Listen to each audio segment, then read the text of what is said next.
Hey, folks. Right. Let me just grab some music. Let me check sound. Yeah, sound is looking good. I think the music might be a little loud though. I'll bring that down just a little bit. Yeah, there we go. Okay, cool.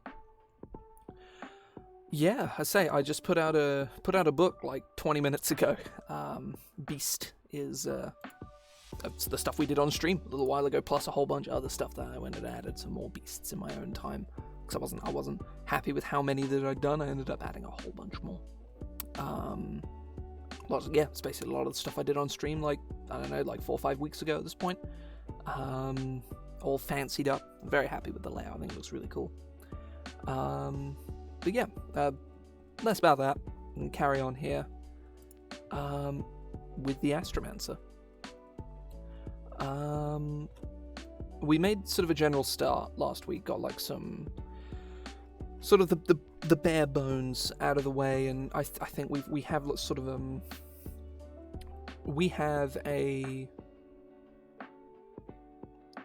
train of thought that I don't have, a framework of design, which I think I'm very happy, which I am very happy with.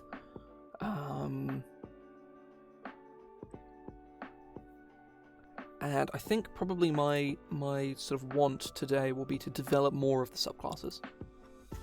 Because the actual class is, well, basically all I need to do is try and come up with a 3rd level feature and a capstone, and that's the base class just fucking done, right? And then we move over, and basically the bulk of the subclass, much like Wizard, is it's built around subclasses. That's the thing that matters, that's the thing that you're supposed to care about. And we have like Voidwalker is the most sort of like complete idea that I had from the get-go, because it was something that was based off of things that existed in the original Astromancer, specifically Void Rush. Void Rush was like a major component.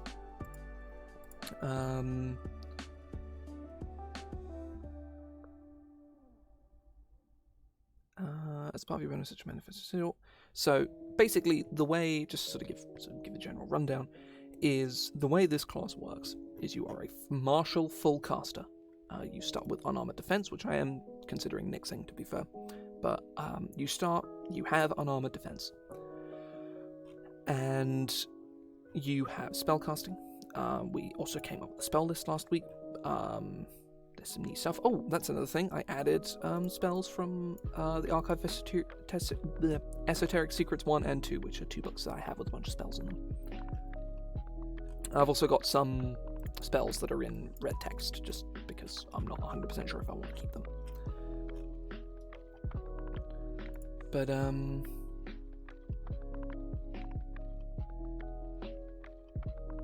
yeah, sure thing. Currently, getting started on some bits and pieces, sort of winding down from product release stress with class design.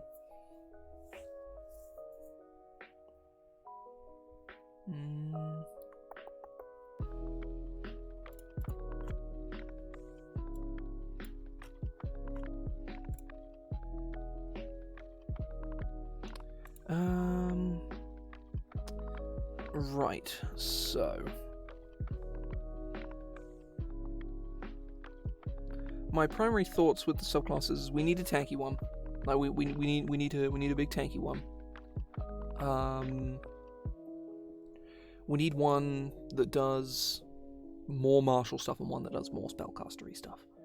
How exactly we go about representing that, I have absolutely no fucking clue. Let's have a look. Okay, right. Let me share my screen over here.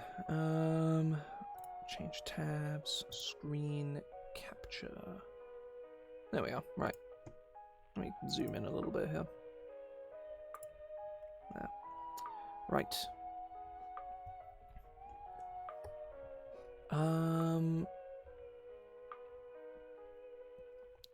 I would probably cut this paragraph break here, but otherwise stability I think is fine.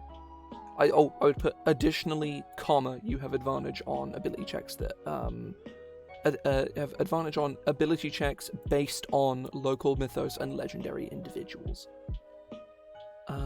One thing I would also recommend for this subclass is new sorcerers get spellcasting, or they get extra spells. Go look at Clockwork Soul and Aberrant Mind to see how those work, because they work a little differently to all of the other classes.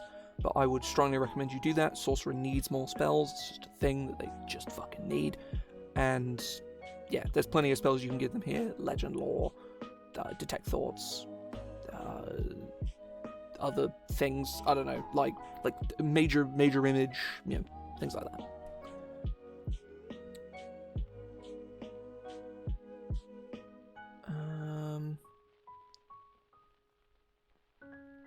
This needs to be more developed, because you can look at lots of Warlock things like Noble Genie and most of the packed items. That needs to be a full paragraph about how to get this back. My main thing here is that this is a useful ability, but this being the only relevant thing, like mechanically relevant thing you get it, like this is a cool fluff ability. Like, don't get me wrong, I'm not bashing this. This is a cool fluff ability, 100%. But this is your mechanical first level ability, and it does functionally nothing.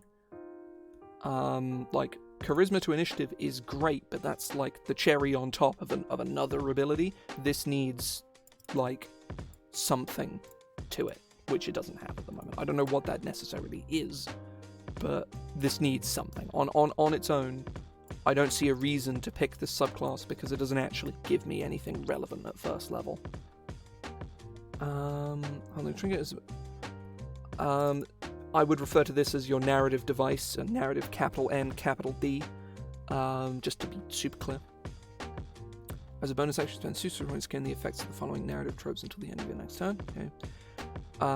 These should be this list should be alphabetically sorted, and you should have hanging indents here. No, so no spaces. I can't like edit this or anything, but it doesn't matter. So you have sort of, there should be a tab like here, basically.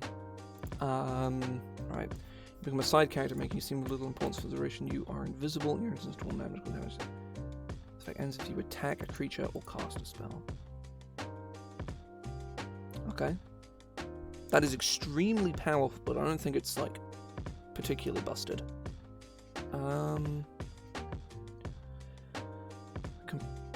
I wouldn't do this. I would just describe the effect.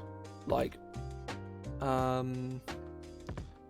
the duration, the creature has disadvantage on attack rolls against creatures other than you, and as well as on saving throws against your spells. This effect is like, this is crazy powerful, but mitigated by this, I think is okay. And the role of Paragon Hero, the original spells cannot damage your allies. This needs more development, because on its own, I don't think this works. I think it would be, for the duration, your allies, or whenever you would damage an allied creature with a sorcerer spell you cast, you may choose for the creature to gain immunity to that damage, or maybe even just your allies are immune to the damage of spells you cast. That's probably fine as well. One of the effects of a trope, you can add a charisma modifier to your AC, and you gain advantage on conscious damage that's made to effect. This is crazy powerful, but I think it's kind of neat. It's a very simple ability, but it is exceedingly powerful. I would potentially rein in this AC thing, but even then, I don't think it's like broken. It is incredibly good though.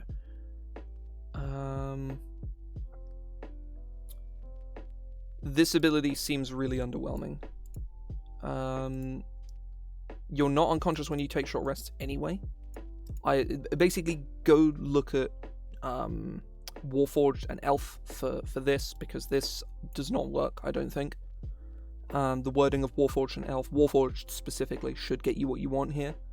It would be, while you are asleep, you can still perform light activity or something. I don't know. Additionally, you get True Sight. Like, these feel like this, with the same thing as the level 1 ability. This feels like the cherry on top of an ability that actually does something. Like, True Sight is good. Not being able to surprised is okay. this is a fluff ability. Like at 18th level, this is fairly irrelevant, but it's cool, so it's fine. Hell, you could give this at like this could be part of the fluff ability at level 1 while you've got your fantastical gift. Like you could totally just do that. Or no, your narrative device even. I look at the wrong ability. But yeah, I like this 6th level feature. All of these abilities are really good. They're really interesting. But your level 1 needs a lot more development. It needs more, because at the moment, as far as I'm concerned, it doesn't do anything. Like this is useful, but this is not a first level character trait useful. This is just, comparatively speaking, is just not good. If you look at any other sorcerer, it just isn't good. And the same could be said for the 18th level feature, but this is promising. I like this.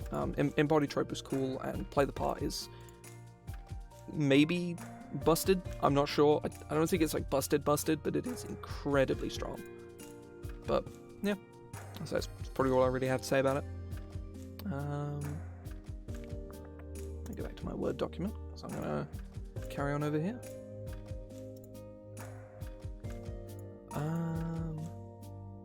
Right.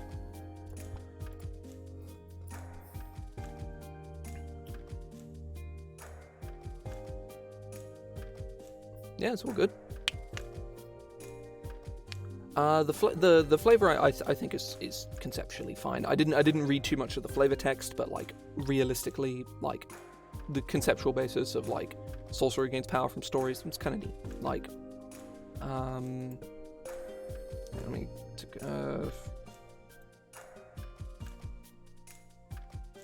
oh yeah, you gain your power from stories. Yeah, that's an interesting flavor. It feels more like a bard thing, but like you could spin basically any subclass as a sorcerer subclass if you really stretch it. So I don't think this is a big like leap of flavor like at all. I think the flavor wise, it's a solid 6 out of 10. Like it works.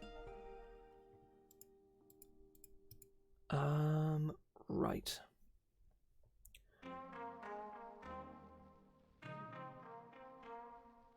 Okay.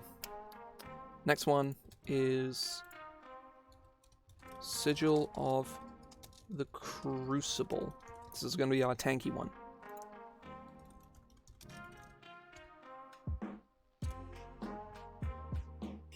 Now, to my memory, Crucibles...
Yeah, that works. 100%.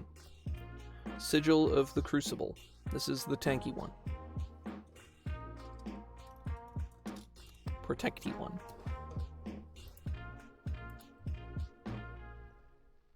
This is gonna be the healy peely one, as it were. Sigil spells.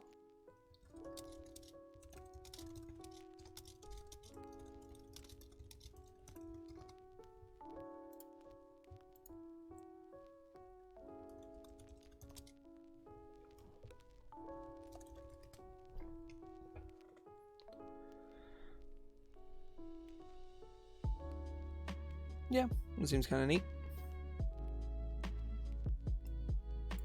Right. So, Sigil of the Crucible.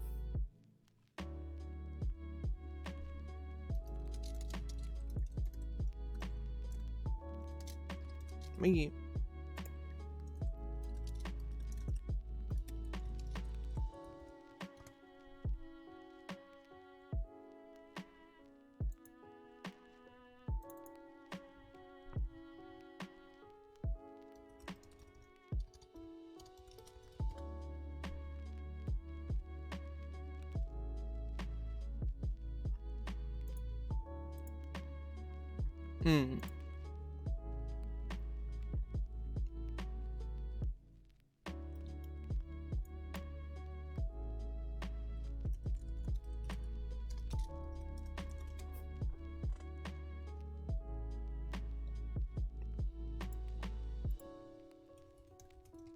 Astral Cradle.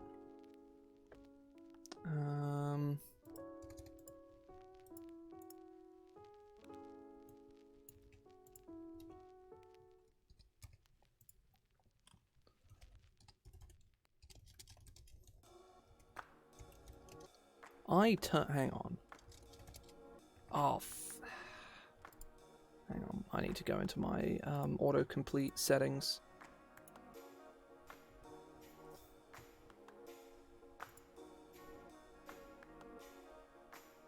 Proofing. Autocorrect options.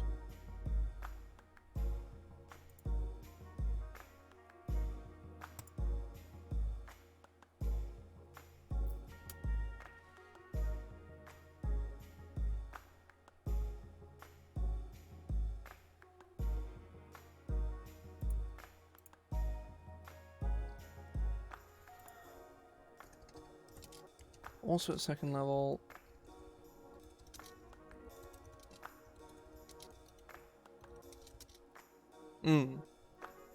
Yeah, same. Warlocks are generally the more flavorfully interesting class that one can play.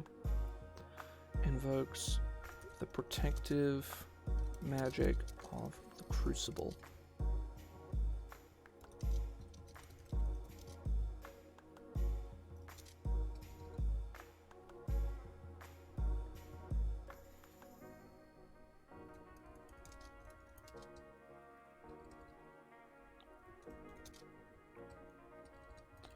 While your astrological sigil is manifested,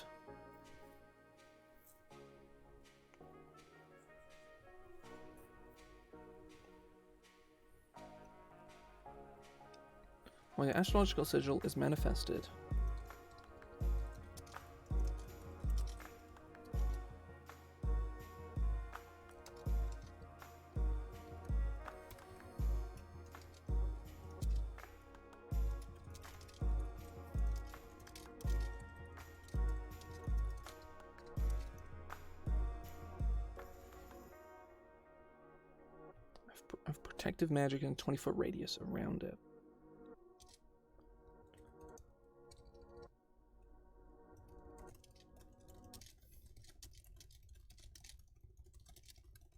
Allied creatures within the area gain the following benefits.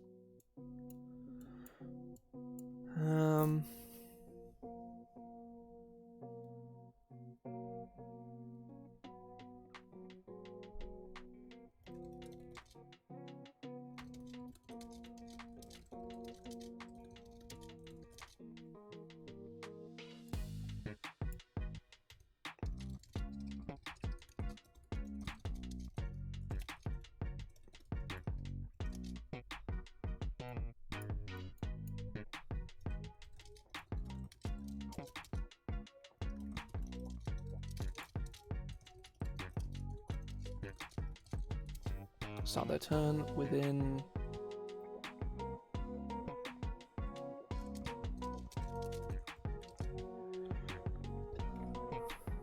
within 20 feet of the sigil.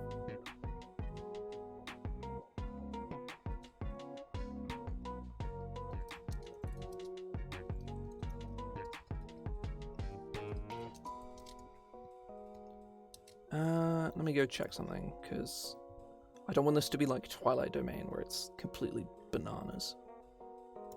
because I nerfed Twilight Domain to not be, you know, horrifically broken. I'm going to go look at how I did that, because I don't remember.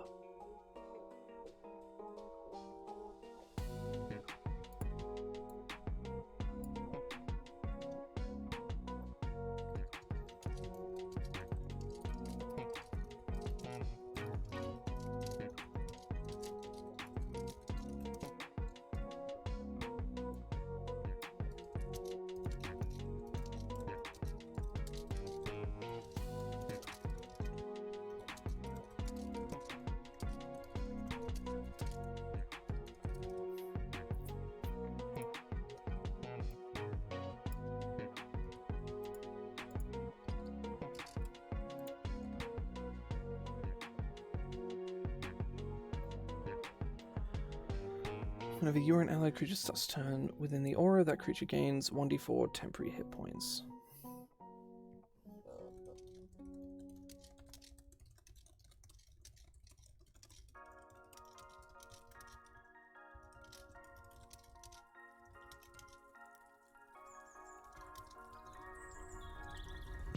It's doing it again.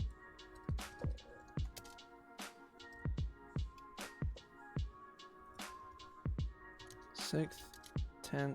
Why is it? I just turned that off.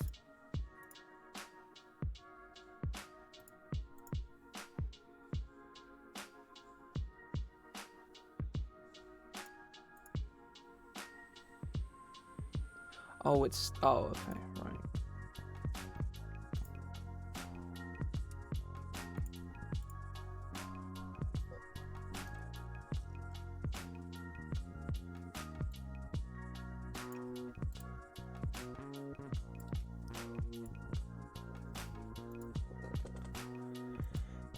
Now, my problem with this is it actually does kind of just the same thing as, so it does the same thing as Twilight Domain's ability, which I think is kind of boring.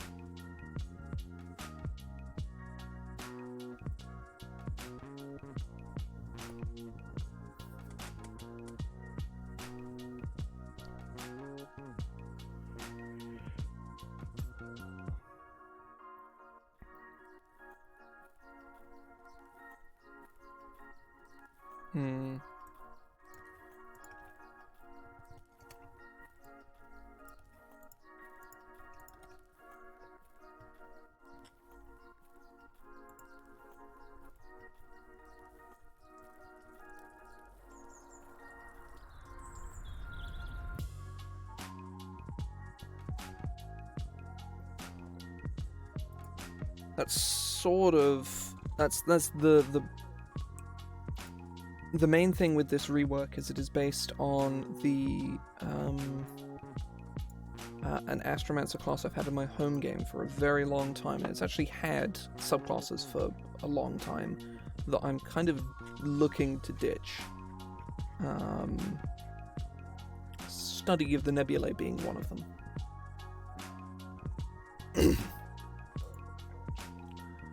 You know what? We're gonna... Whenever you and Alec...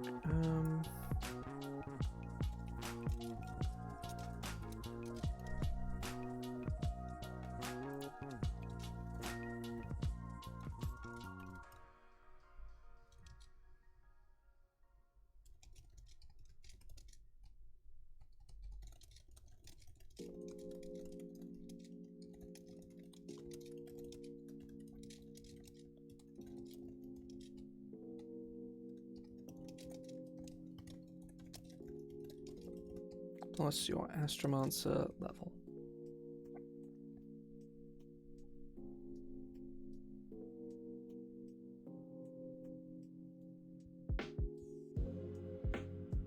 I just clear my throat, fuck.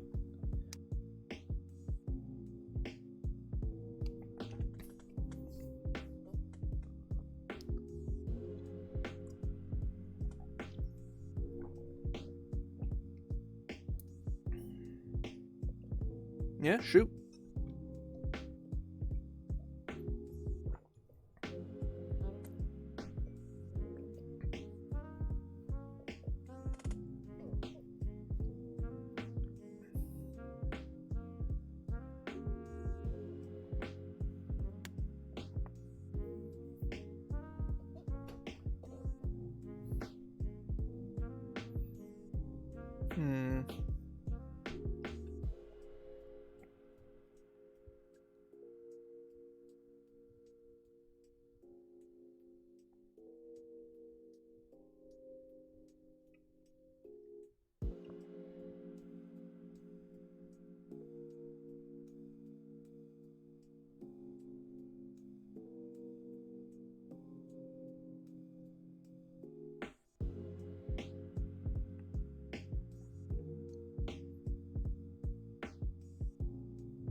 1d10 plus your Astromancer level.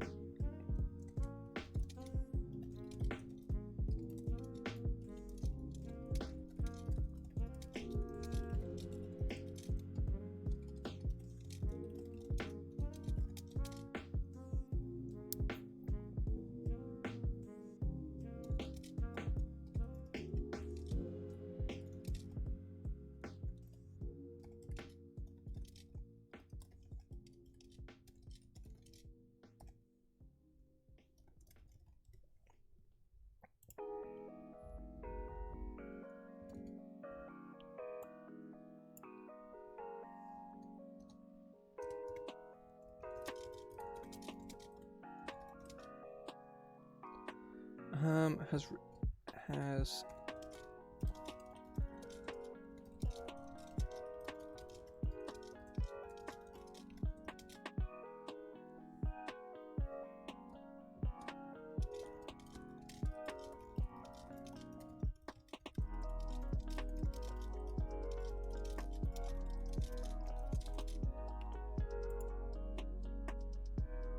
takes damage.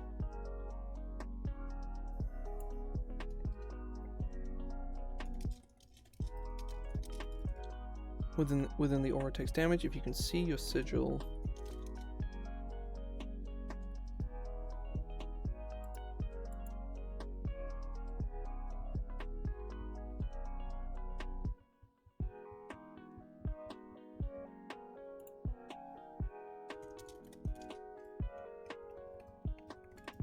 Right amount equal to 1d4 plus your Astromancer level once a creature is. Once a creature is used,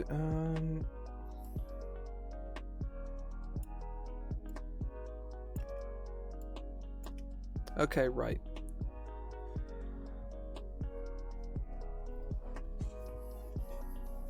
Whenever an allied creature within the aura takes damage, if you can see the sigil, you reduce the damage the target takes by an amount equal to 1d10 plus your Astromancer level. Oh, I need to clear my throat. Fuck. Does this work? Is this good? Because it seems good. It seems really good. Like, plus it should be probably half. Hell, probably shouldn't even just add. It should probably just be 1d10. It's going pretty good. Sort of attempting to go through with some of the subclasses at the moment. That's sort of the focus for today, anyway. Currently looking at Sigil of the Crucible, name pending, but I have this second level feature, which I kind of like. Whenever an allied creature within, so yeah, your Sigil has an aura, 20-foot aura. Whenever a creature in the aura would take damage, if you can see the Sigil, you can reduce the damage they take by an amount equal to 1d10. And once you've done that,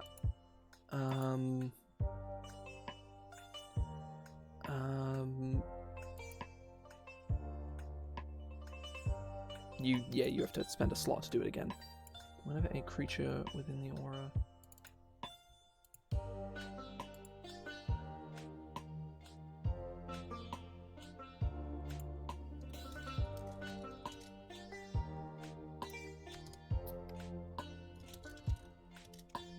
one more creature you can see within the aura take damage, you can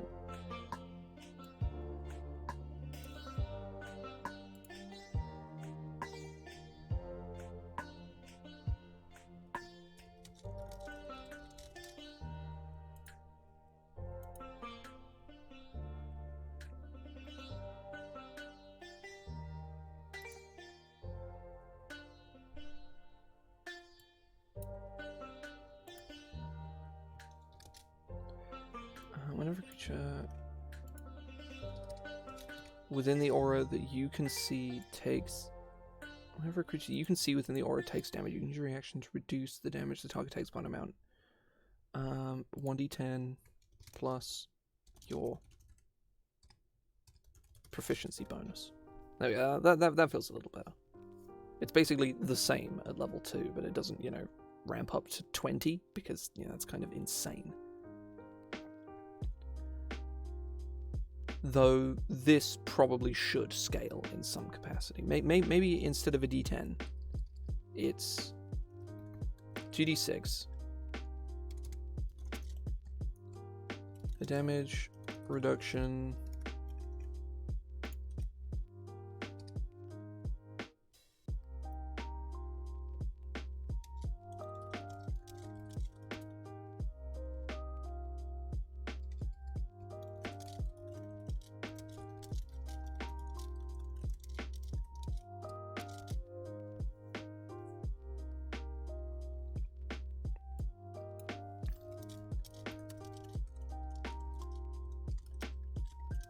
When you expend a spell slot to use this feature,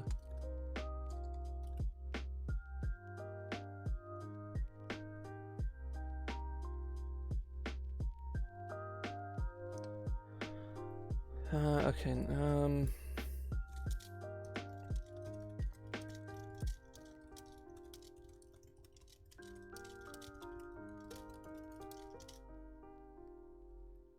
increasing by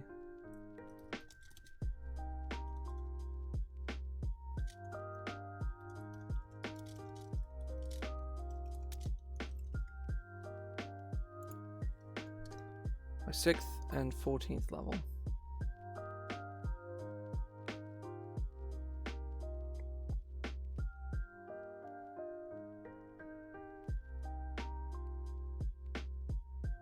Okay, that's cool. I don't know if that's necessarily a subclass, but there's definitely some spell ideas that can be taken from that. That is pretty cool. I think the you could potentially do some interesting things and sort of pull and push people away from your sigil. Yeah, that'd be kind of neat.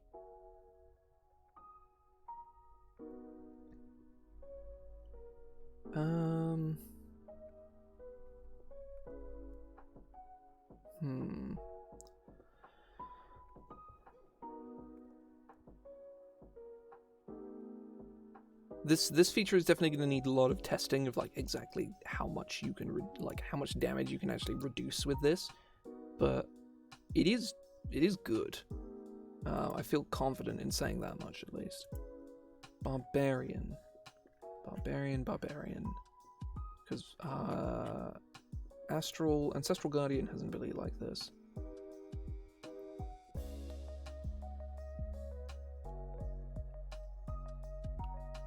Huh, yeah, Barbarian Spirit Shield is very much like this. In fact, the numbers are basically the same, and you can do it as much as you want.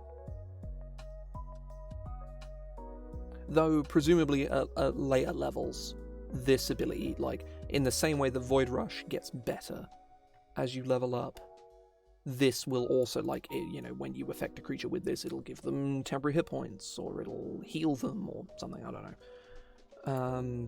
Something like that. I imagine probably the 6th level feature will be, I'll call it Gentle Cradle. Starting at 6th level.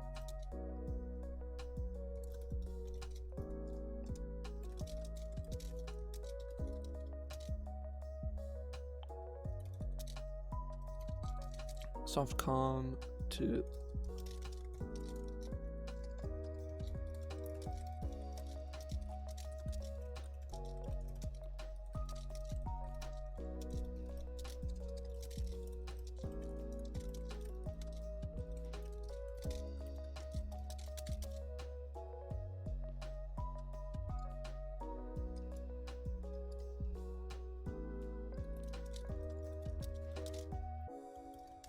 target gains temporary hit points equal to the damage reduced. Gains temporary hit points which lasts for 1 minute.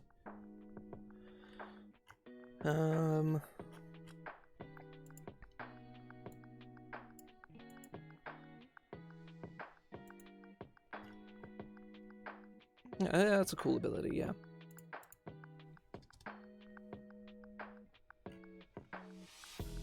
Right, I think I'm probably going to take a quick break here just because I want to go grab something to eat.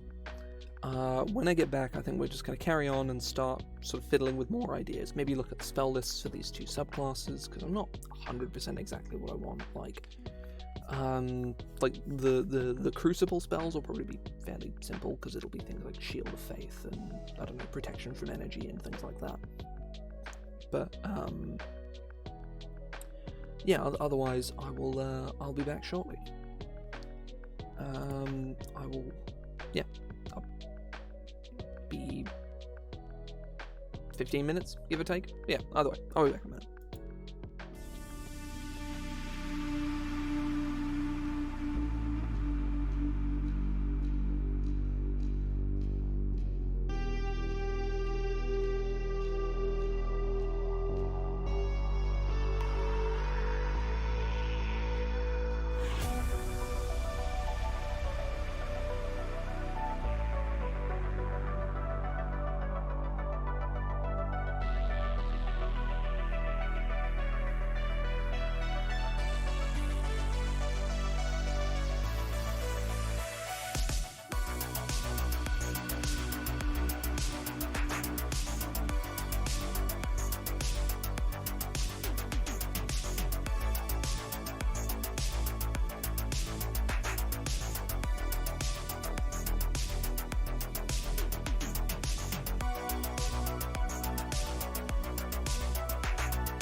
I'm back.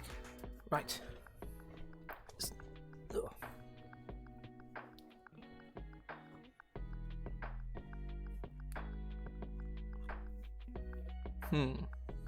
Okay, right.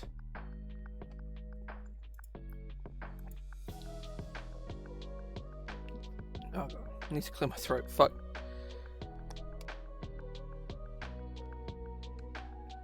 Alright, there we go.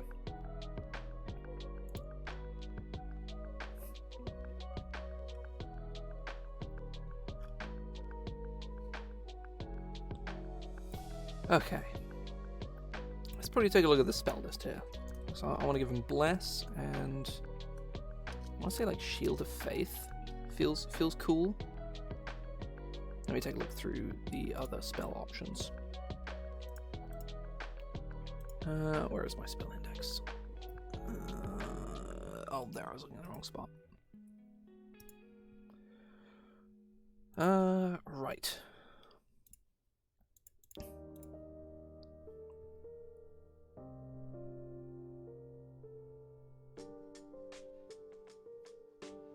Oh, gotta give him Warding Bond.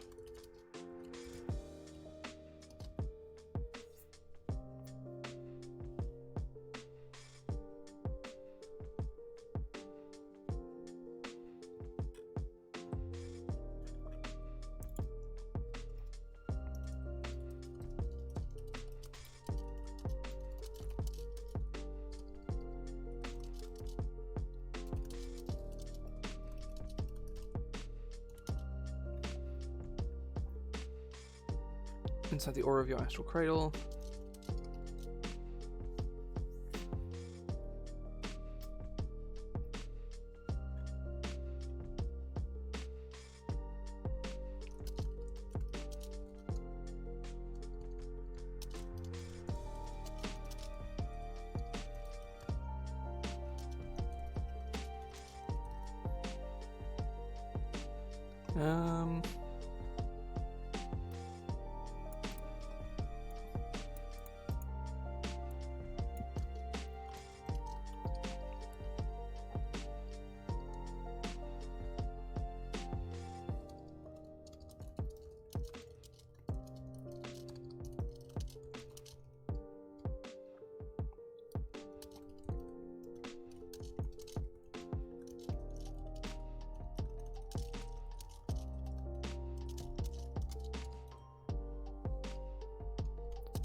Right, Warding Bond. Oh.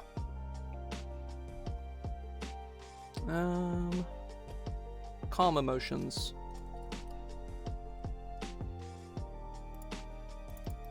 Third level. What do we have available to us here? Protection from Energy is a third. I always think it's a fourth, but it's not.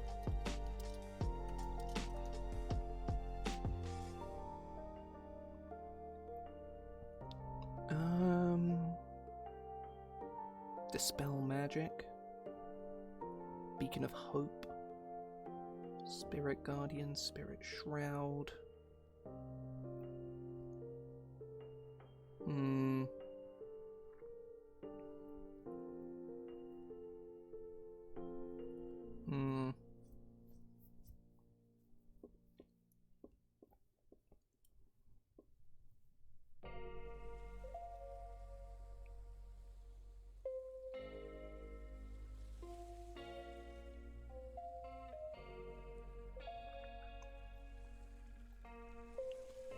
Let's go.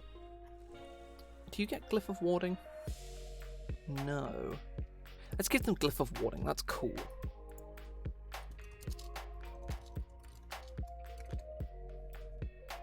Got 4th level spells. Aura of Life, Aura of Purity, Banishment, Death Ward, yeah. Let's get, oh shit.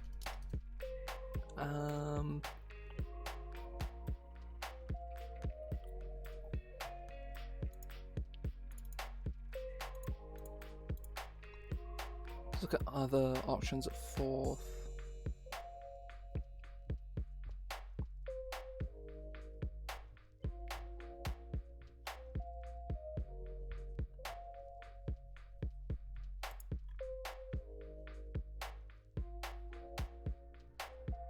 Stone Skin, Vitriolic Sphere.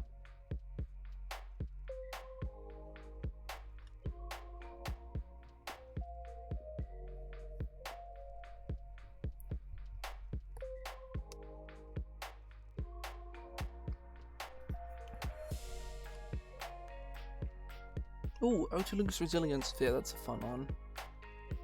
Yes, let's go with that.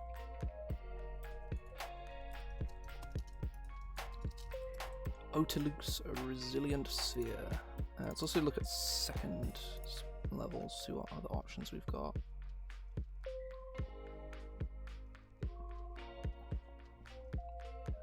Flaming Sphere. Metal Invisibility.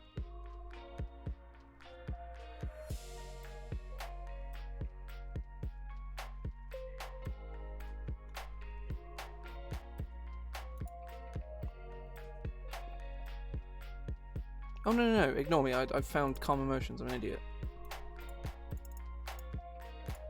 5th level.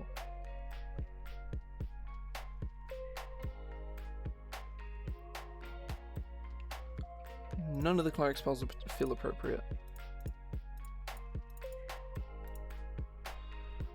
Circle of Power.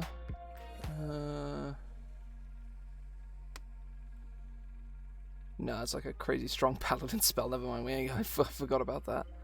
Anti-life Shell.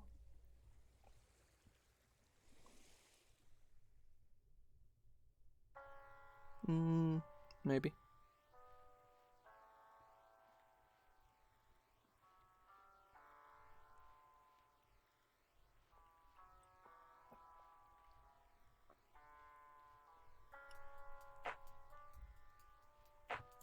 Let's go Anti-Life Shell. And I'm gonna have to go look at the archive for ideas here.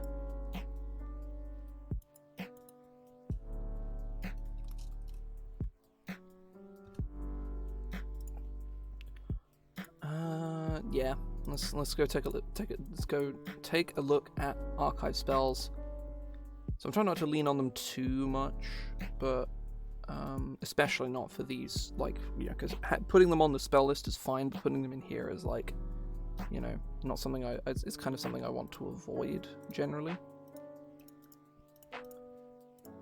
Just because, you know, you don't want to make it like a prerequisite for people to go buy a product, a different product, to use the product they just got.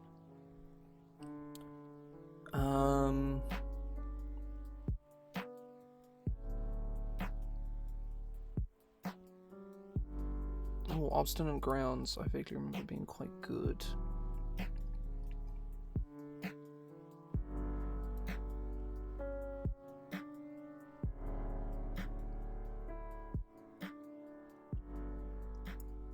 No, that kind of nombos. Oh, Reverent Rampart. That's a fun one.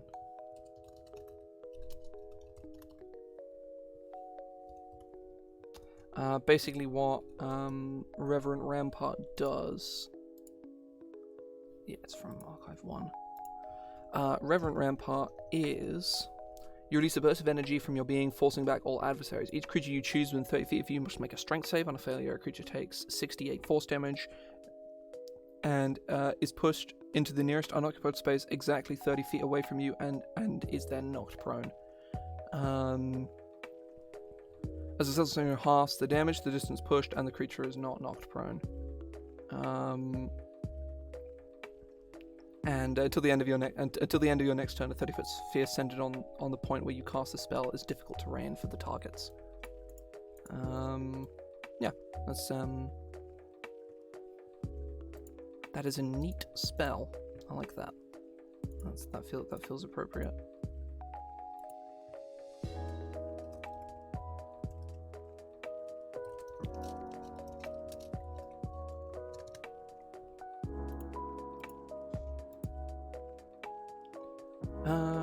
Right. I like these spells. This is good. Let's look at Voidwalker Spells, because I feel like there's some cool things we can get here. I feel like second level is going to be Darkness. invisibility. 4th level, greater invisibility. Or do we give them Shadow of Moil? We'll give them Shadow of Moil. This is cool. It's a cool spell.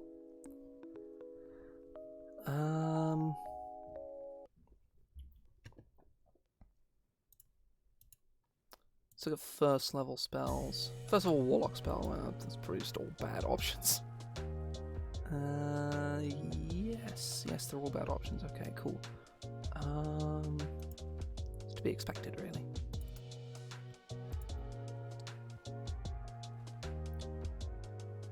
Bane. Not a super good spell, but it's not a bad spell either. You're fine, yeah, fuck it. We'll give him Bane. That's cool. I say that these spell lists can and likely will change because we are going to be making spells for the Astromancer. So I'll probably leave these as is for now. Basically, by the end of the stream today, I want to be in a position where I have like a couple more of, you know, where I've got like at least 3 subclasses in like this kind of position.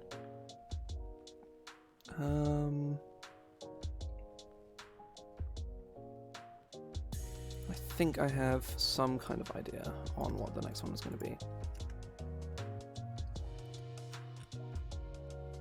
Sigil of...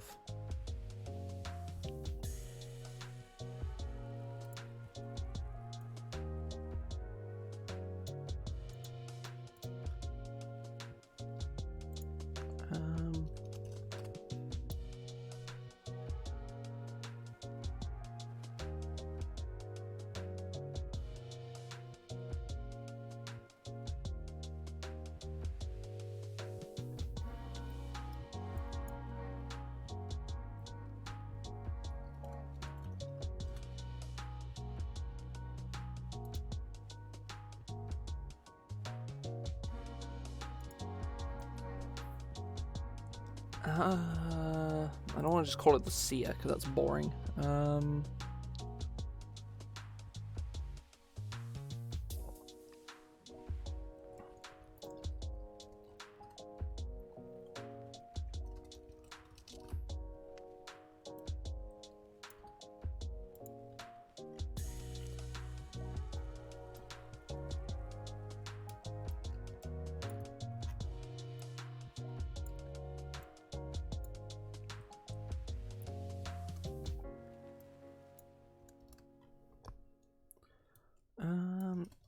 Astral Eye. Or be, Starry Eye.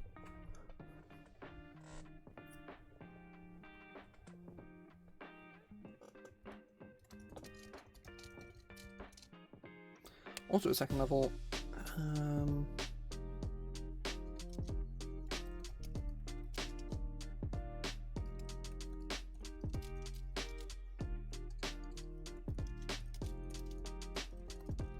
your sigil acts as an extension of your perception and will.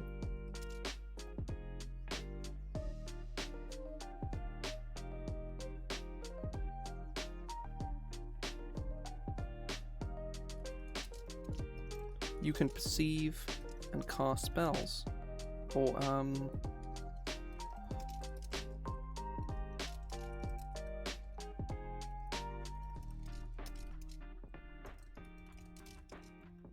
you can sense, you can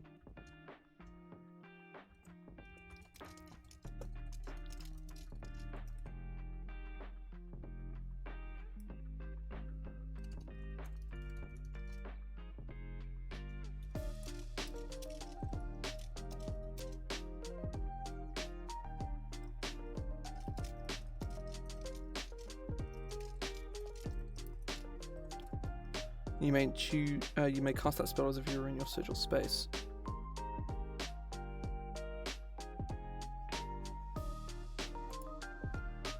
So this has a fair amount of power because you can manifest your sigil on a creature, which means that you can just touch spell someone from an infinite distance, or including on enemies. Though enemies do get a saving throw against the sigil. But if you can just inflict wounds someone from distance. I say that I don't think this class actually gets inflict wounds. You don't, but you do get vortex warp, so you can vortex warp it. Right? Vortex warp isn't a touch spell. Shit, you can do touch spells. Is my point.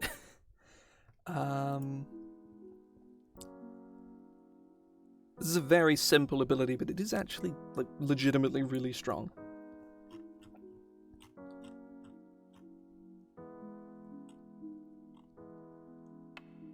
It remains manifested for 1 minute.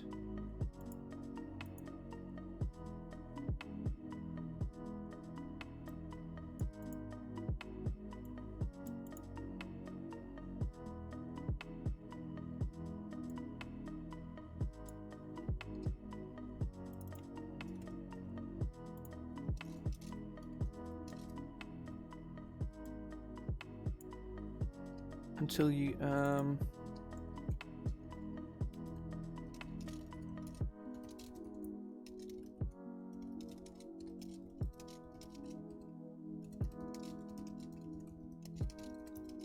as the target to dispel magic spell or similar magic.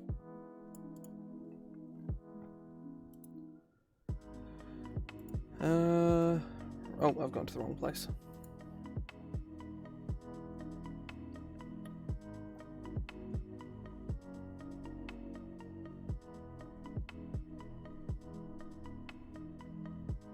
This feels like the 6th level feature. I'm gonna move this up.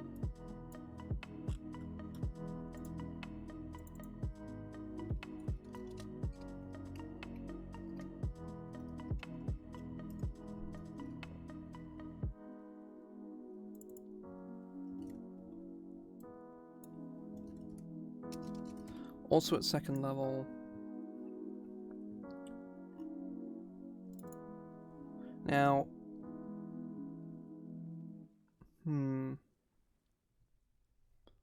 Sigil of the Watcher, I think we'll call this. To move it down there.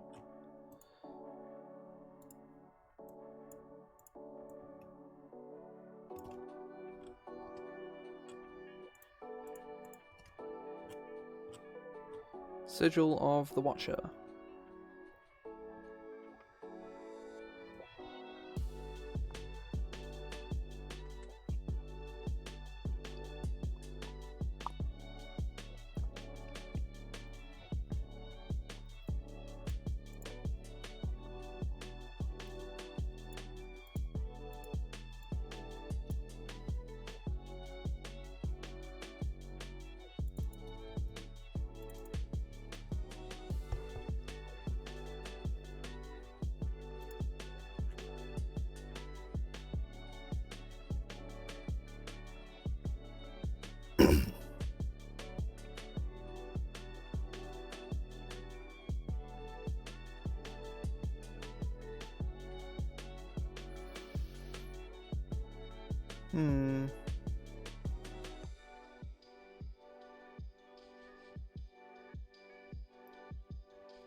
What does your sigil do? Because all of them work in the same way, where they allow you to do a thing with your sigil once, and you can spend spell slots to do it again.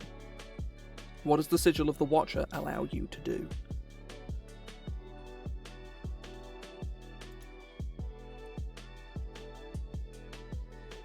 The main thing is I don't want it to just be when you cast a spell gain bonuses, because that's kind of awkward in the sense of you don't need to cast spells. You're a marshal.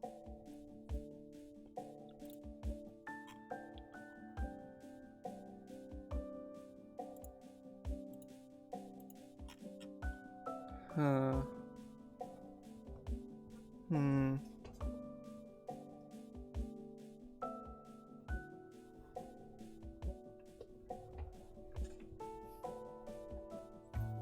I'm not sure.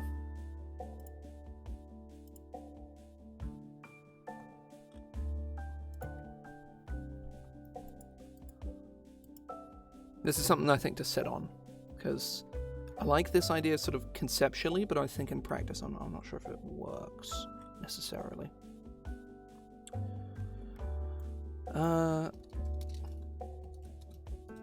Bonus proficiencies.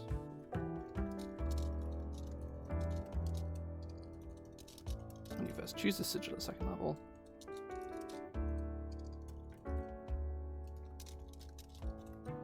your proficiency in the stealth skill.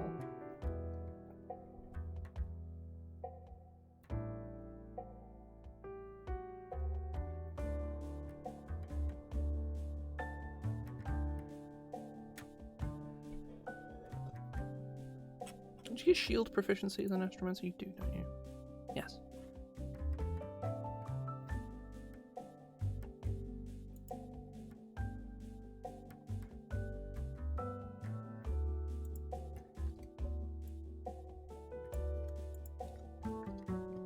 Let me go check like classes and stuff that do things like this. I'm not sure if that's worded correctly.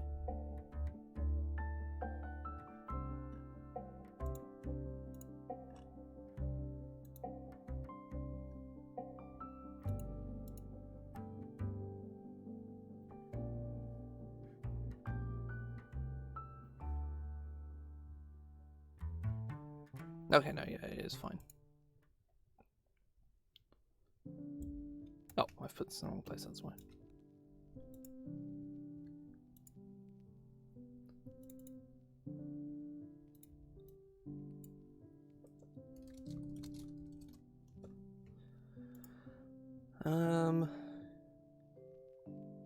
In proficiency.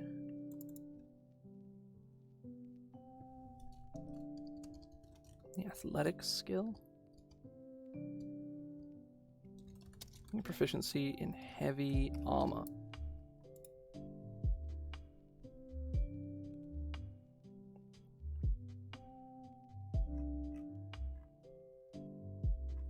Right, let's take a look at Voidwalker.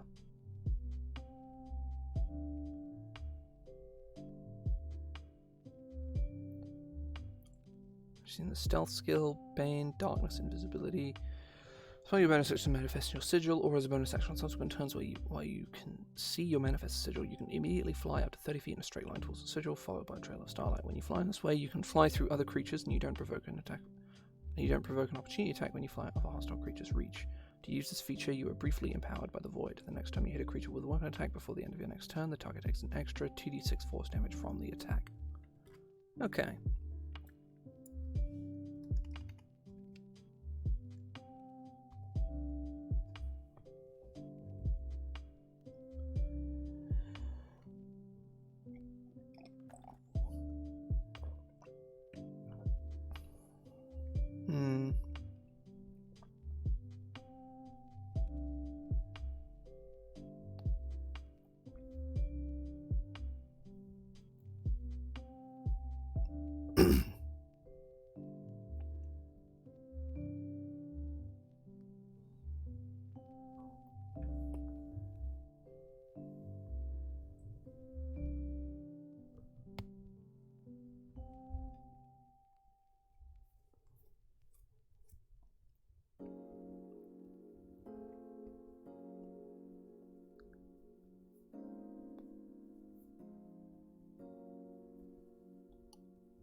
So my main thought with Voidwalker is you're mobile, and you want to be hitting things.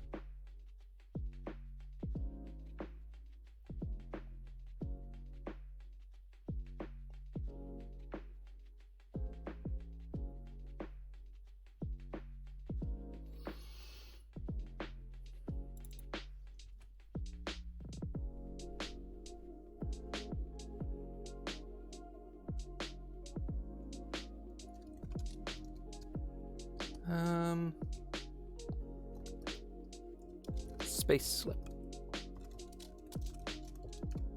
When you reach 6th level,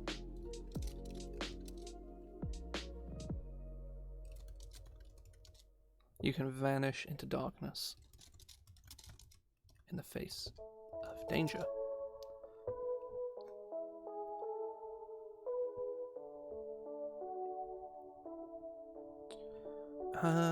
Whenever a creature misses you with an attack, or you succeed on a dexterity saving throw against an effect,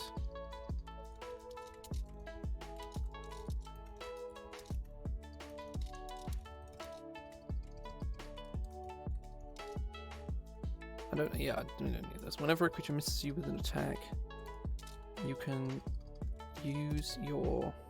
I have to clear my throat, fuck.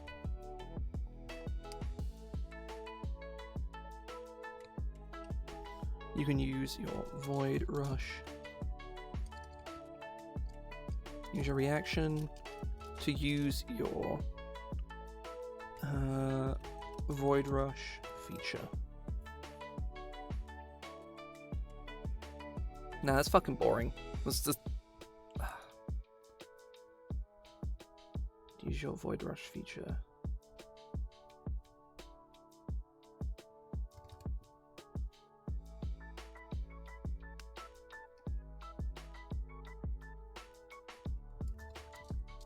Oh, hang on. When you do so,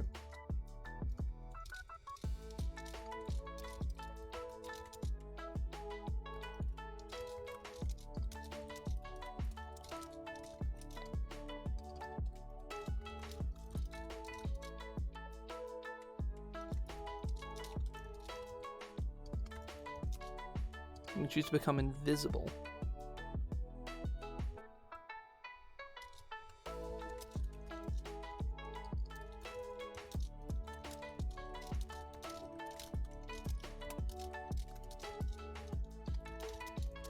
Or until you make an attack or cast a spell.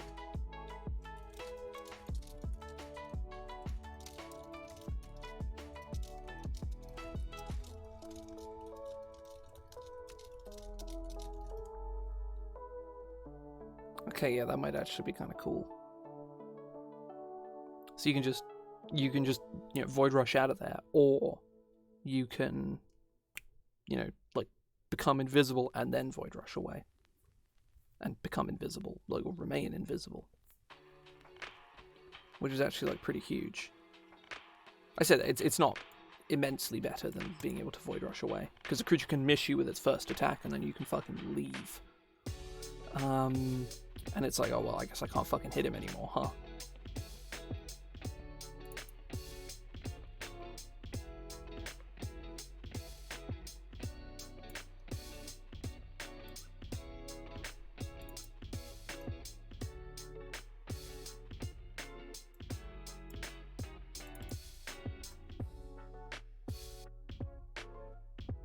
Deep Void.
You just barrel through several people and do a non-zero amount of damage to them.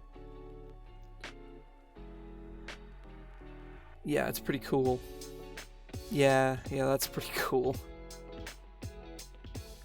I like this ability a lot.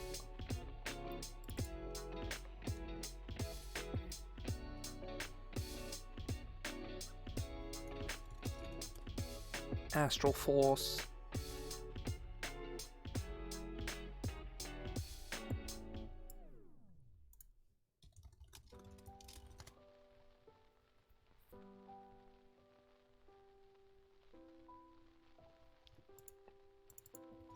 Astral Tail.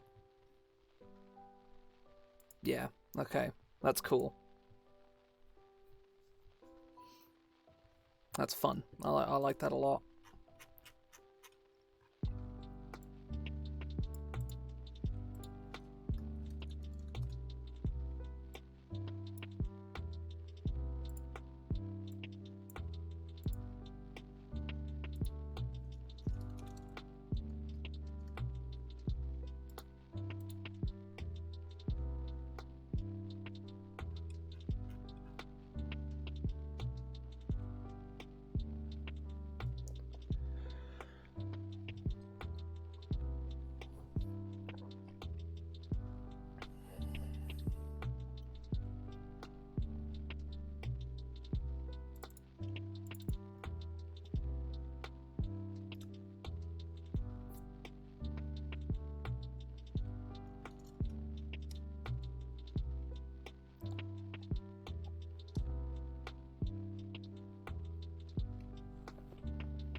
Shadowed Abyss.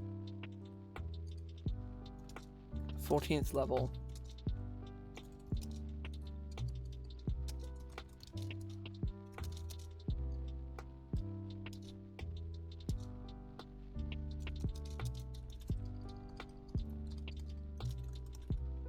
Sigil exudes a field. Exudes a hazy shadow. Clings to your foes.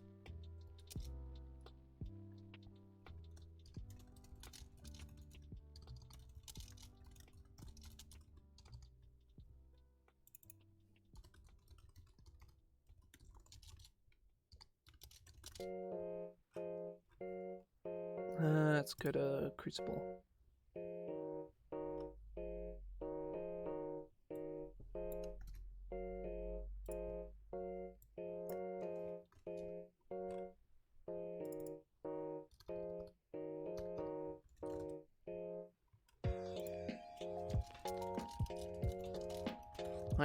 The area is lightly obscured.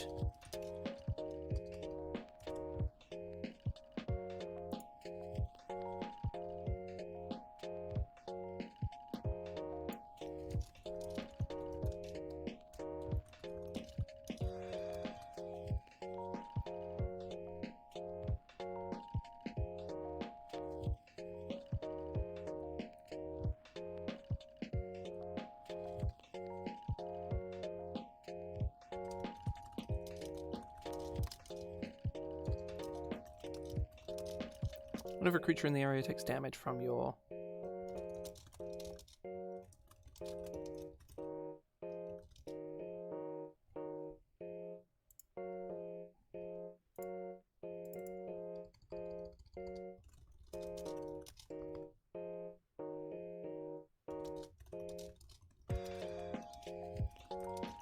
it takes an extra 1d6 force damage.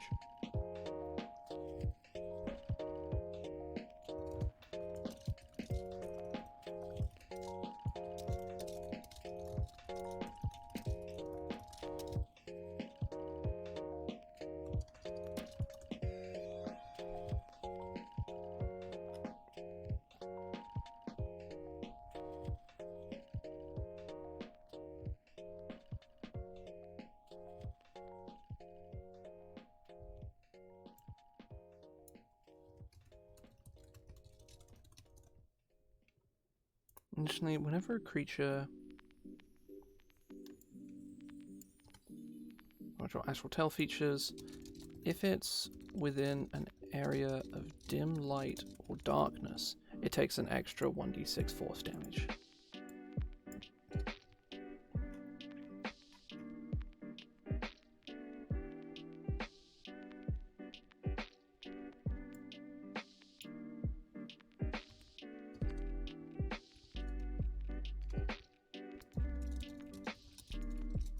Filling its area with dim light.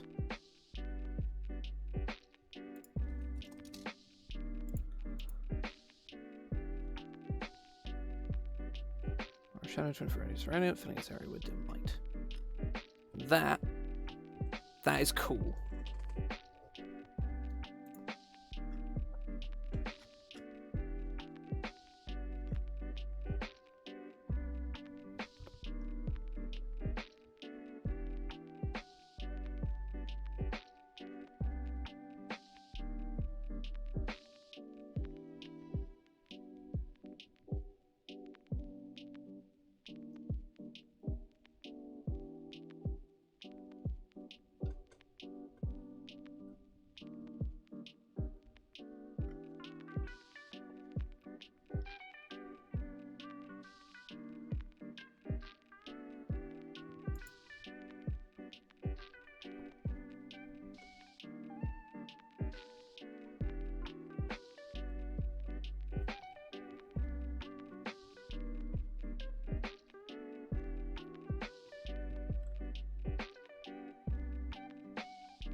Oh.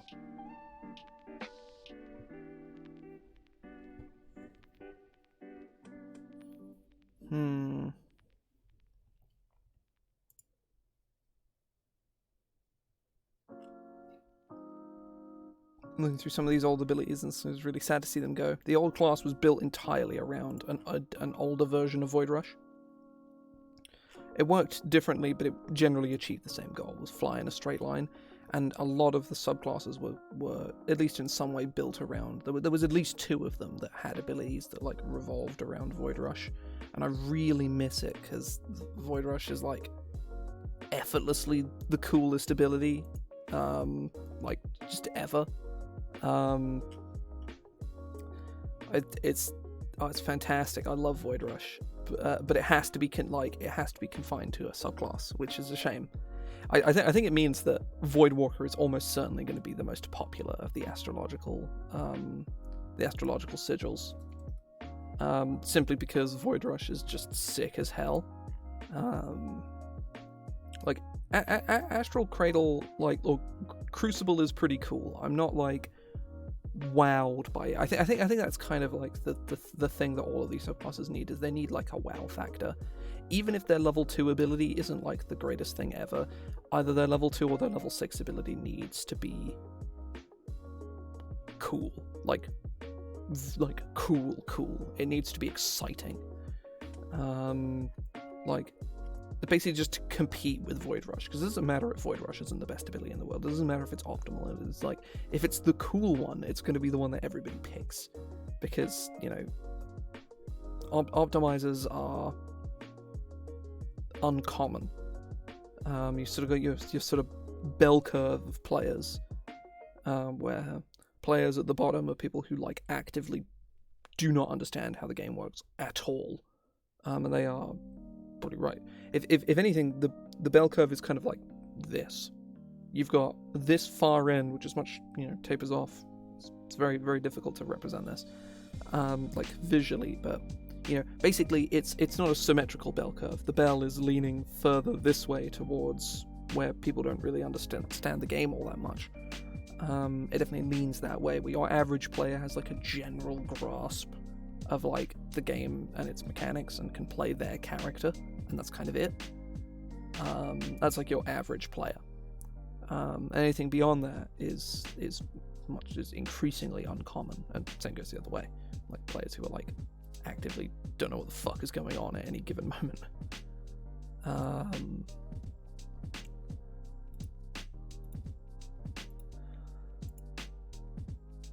But yeah, I think that's going to be an interesting design thing. Is like coming up with ways that all of these are,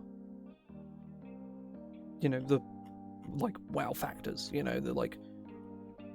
I think Watcher definitely needs something. It needs a wow factor ability. I feel like Astral Cradle is a cool ability, but I would very happily, in fact, I probably will move Gentle Cradle to 10th level.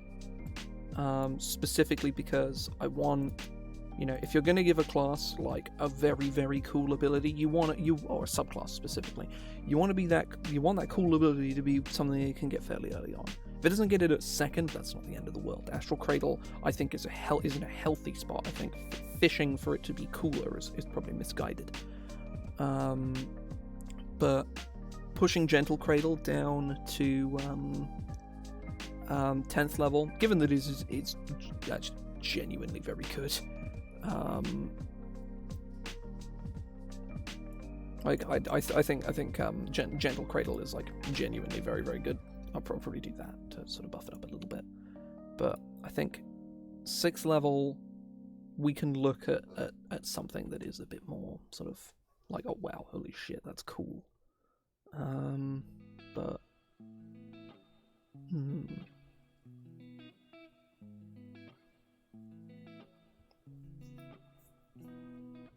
something I will do.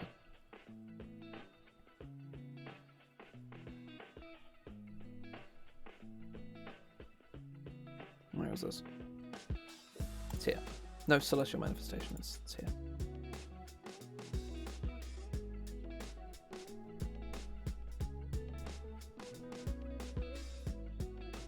I want to miss your manifestors.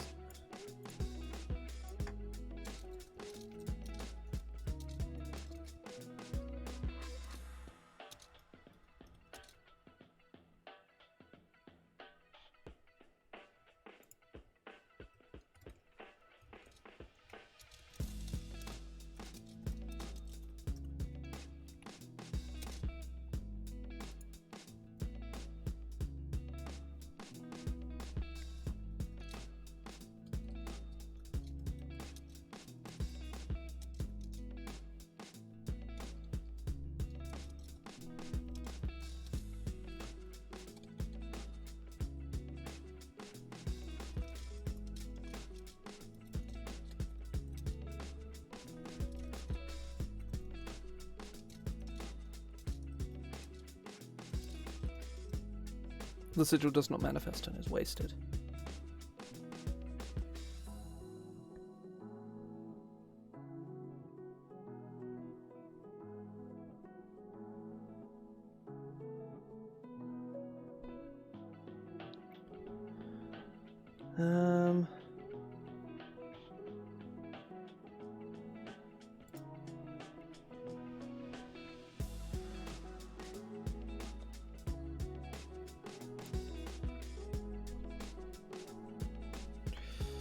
When you manifest your sigil on a hostile creature,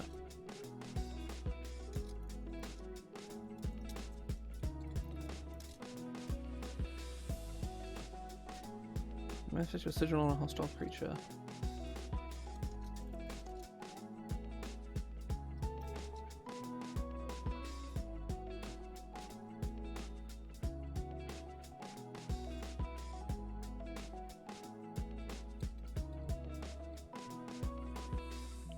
when you manifest your sigil on a hostile creature,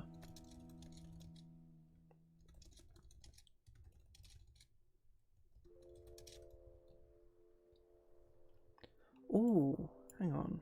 Does this class get Sanctuary? It doesn't. Let's give them Sanctuary instead. That makes more sense. It's also really good, so.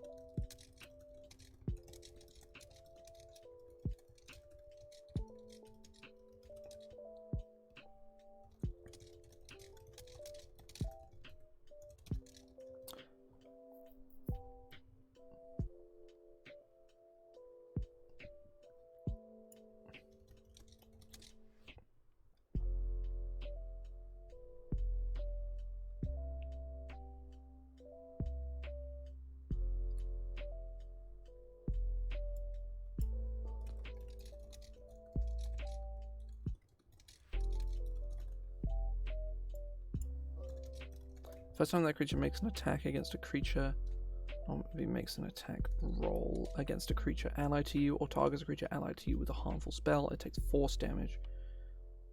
It takes 1d6 force damage.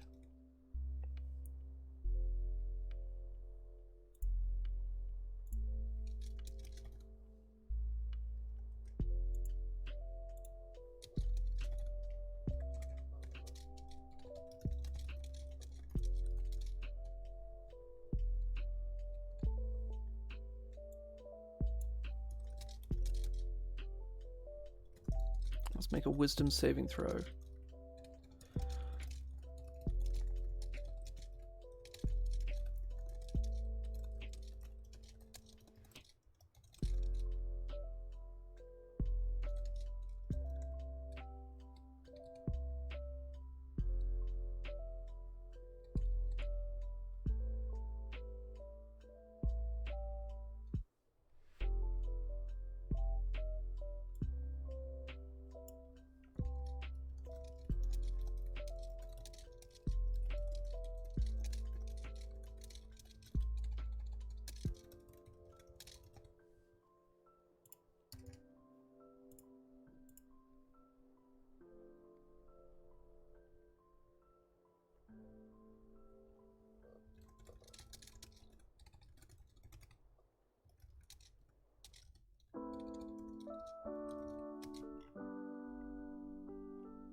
Your protective magic.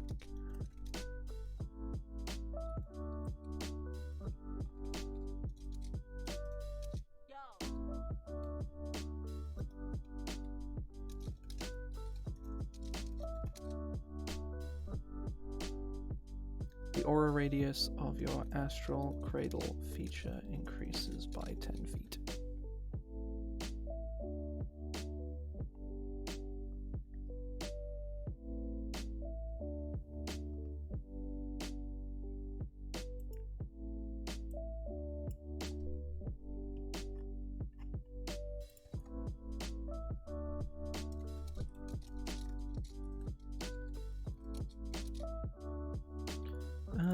Right, let me go look at Paladins. I forget how these abilities are worded.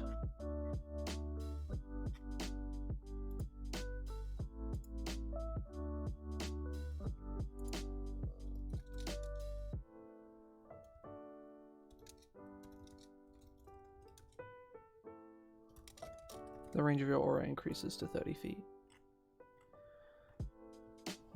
While your sigil is manifested on a creature, the first time that creature makes an attack roll against a creature allied to you, or targets a creature allied to you with a harmful spell on a turn, it must make a wisdom saving throw. Extra Astromancer plus ADC, taking 1d6 force damage. This is neat. I think this is kind of cool.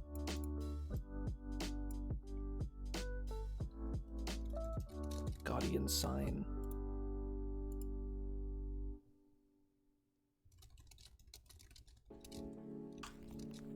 That's a unique, like, mechanic there. I think that's cool.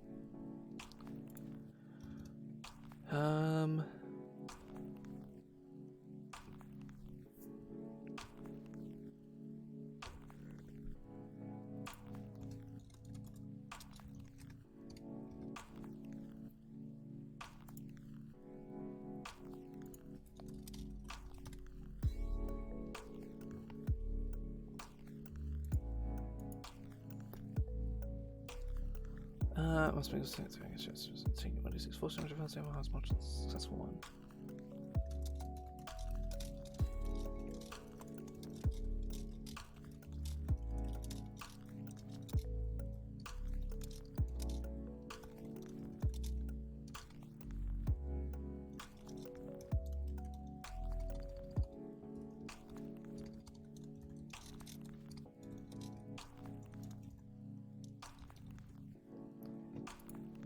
That feels good, I think. I'm still not like 100% on this, and I think Watcher is definitely like, I like Starry Gaze, but it needs other actual, like, you know, abilities. Um...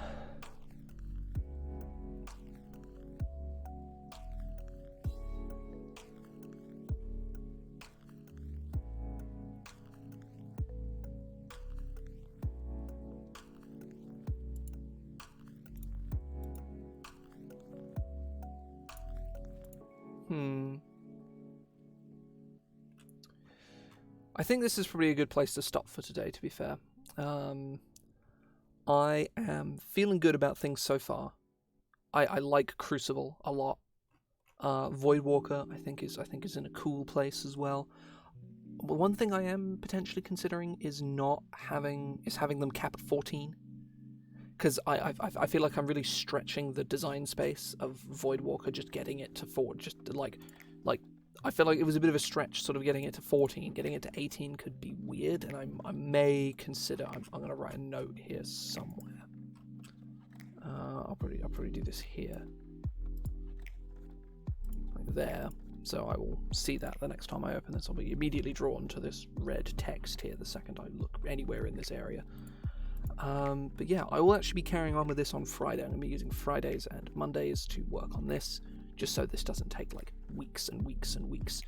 I'm also coming up on like my 100th stream of designing homebrew stuff, because I think I've missed like 2 weeks total doing this on a Monday. Like, other streams have been a little spotty here and there, and they've moved around a lot, but I've done this pretty consistently for nearly 2 years. And we're coming up on number 100, and I feel like I want to do something special for it. I think this is like 92, maybe 93, so it's still a few weeks away. But I want to come up with something cool to do. I don't know what, though. I'll work it out.